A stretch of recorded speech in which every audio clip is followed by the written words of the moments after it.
In this video, we're going to learn how to change the sequence display format, which means switching how time is shown in your timeline. By default, Premiere Pro displays time in timecode format, which shows hours, minutes, seconds, and frames. But sometimes, especially when doing precise edits, you may want to see time displayed only in frames. Let's first look at the regular method. Click inside your timeline to make sure your sequence is active.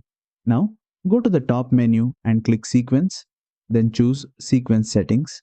Inside the Sequence Settings window, look for Display Format. Here you can choose between timecode frames. Select the one you prefer and click OK. Your timeline ruler and time display will update immediately. Now here's the faster shortcut method. Instead of directly clicking on the time display, hold the Control key on your keyboard and click on the timecode display inside the program monitor or timeline panel.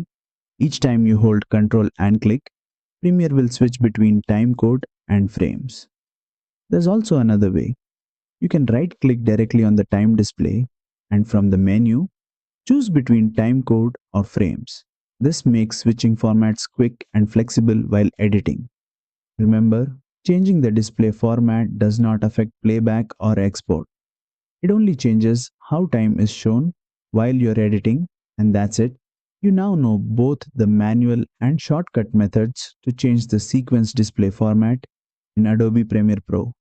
If this tutorial helped you, don't forget to like, share, and subscribe for more Adobe Premiere Pro tutorials.